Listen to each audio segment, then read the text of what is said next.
भारत पाकिस्तान तणावाच्या पार्श्वभूमीवर अमेरिकेचे अध्यक्ष डोनाल्ड ट्रम्प यांनी मध्यस्थी केली। मात्र याच मध्यस्थीवरून आता भारतात राजकीय कुस्ती सुरू झाली आहे। शरद पवारांनी भारत पाकिस्तान यांच्या डोनाल्ड ट्रम्प यांची मध्यस्थी योग्य नसल्याचं म्हटलंय। आमच्या देशाचे मुद्दे आम्ही सोडवू, आमचा विषय तो आम्ही सोडवू, त्यात इतरांनी नाक खुपसण्याचं कारण काय, अशा शब्दात पवारांनी ट्रम्प यांच्यावर निशाणा साधलाय। तर तिकडे संजय राऊतांनी देखील निशाणा साधला। आपण पाकिस्तानसमोर नाही तर अमेरिकेसमोर झुकलो, असंही राऊतांनी म्हटलंय। मोदी सरकारच्या बोटचेप्या भूमिकेमुळे ट्रम्प यांचा शिरकाव झाल्याची टीकाही त्यांनी केली आहे।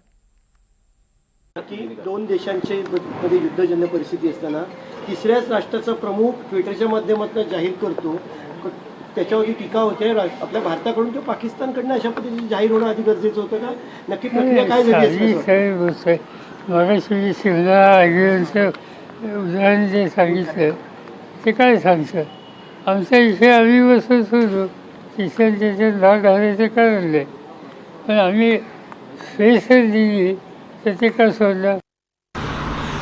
आपण पाकिस्तान पुढे झुकलेलं नाही आहोत, तर आपण अमेरिकेपुढे झुकलो।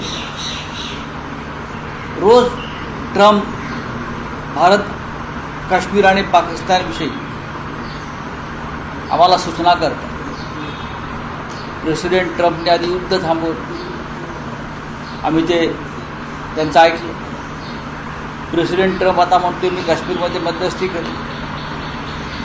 प्रेसिडेंट ट्रम्पने शिमला करार वाचला पाहिजे आणि त्याच्यामध्ये प्रेसिडेंट ट्रम्प असेल किंवा प्रेसिडेंट पुतीन असेल किंवा अजून कोणी असतील, त्यांना हस्तक्षेप करण्याची गरज नाही। आम्ही समर्थ आहोत। जर आमचं लष्कर समर्थ असं आम्ही म्हणतो, मग प्रेसिडेंट ट्रम्पला यात लक्ष घालण्याची गरज नाही।